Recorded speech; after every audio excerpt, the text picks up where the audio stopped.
আজকে আমি এই ছোট ছোট ডুমো ডুমো বেগুনগুলোকে কেটে নিয়েছি ডুমো ডুমো করে, আর একটু আলু কেটে নিয়েছি, আর টমেটো কেটে নিয়েছি। এ দিয়ে একটু একটু ঝোল ঝোল টাইপের একটু টক তরকারি রান্না করবো। দিন তো একটু টক তরকারি খেতে ভালো লাগে। গেছে, আমি তেল দিয়ে দিচ্ছি। এই তরে তেলাক্ত গন্ধ করবে। আমি একটা শুকনো লঙ্কা 2 টুকরো করে দিয়ে দিলাম, তেজপাতা গুলো দিয়ে দিলাম,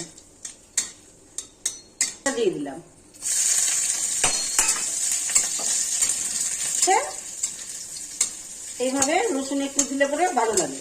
এরকম হালকা হালকা করে ভেজে নিয়েছি। এবার 5 ফোড়ন গুলি দিয়ে দিলাম। এবার 1 চামচ লবণ দিয়ে দিলাম।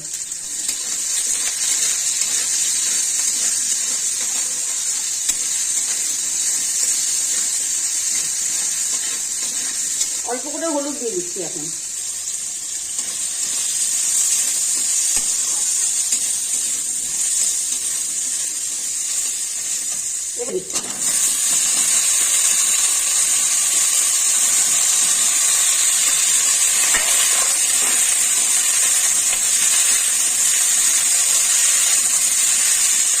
হলুদ লাগবে।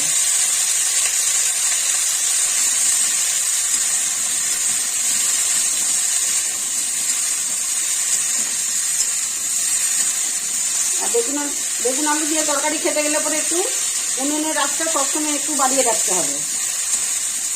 যারা উনুনে রান্না করে তারাও বাড়িয়ে রাখে, যারা গ্যাসে রান্না করে তারাও বাড়িয়ে রাখে, যারা পাল্লা উনুনে রান্না করে তারাও বাড়িয়ে রাখে।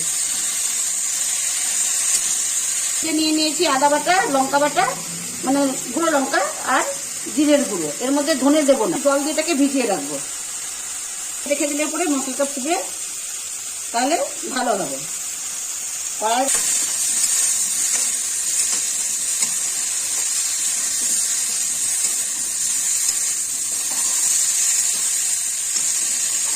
একটু ঢেকে দিচ্ছি, একটু নরম হোক। তার এখন অনেকটা নরম হয়ে এসছে। এরকম নরম হয়ে আসলে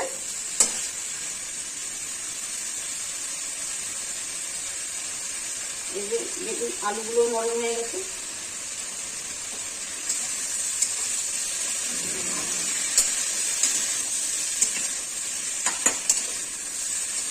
এবার আমি এই বাটা মশলাটা যে ভিজিয়ে রাখলাম, গুঁড়ো মশলাটা, সেটাই আমি এখন দিয়ে দিচ্ছি।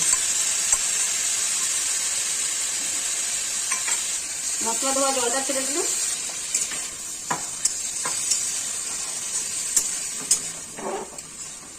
ফাল্গুন চৈত্র মাসে এরকম টক টক ঝোল ঝোল তরকারি খেতে ভালো লাগে, তার পেট ঠান্ডা থাকে।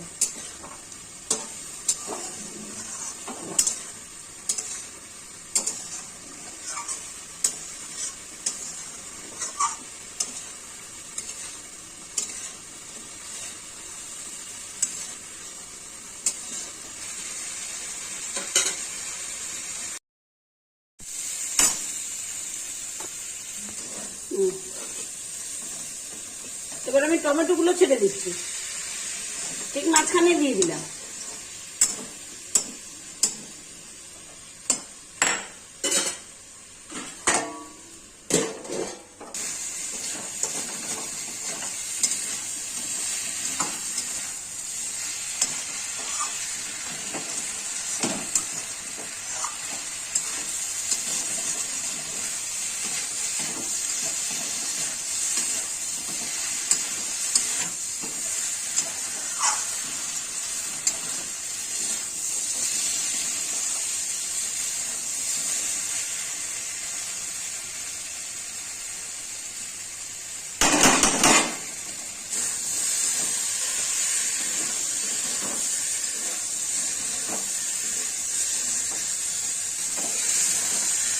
ভাজা হয়ে গেছে, খুব সুন্দর করে সেন্ট বেরিয়ে গেছে।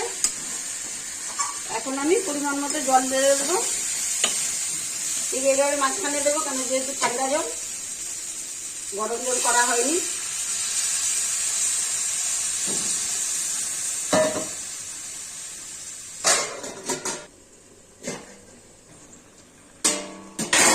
এখন মাঝখানে জলটা দিয়েছিলাম, ঠান্ডা জলটা ঢেকে দিলাম, জলটা গরম হয়ে গেল। এবার আমি সবগুলোকে একসাথে এইভাবে মিলিয়ে দিলাম।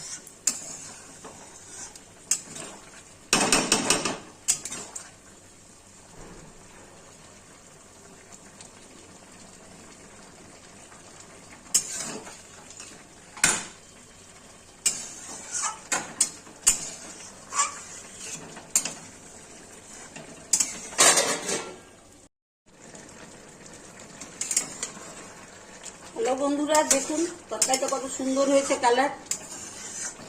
পাকা পাকা টমেটো দিয়েছি তো, রান্না হয়ে গেছে, এই সব সিদ্ধ হয়ে গেছে।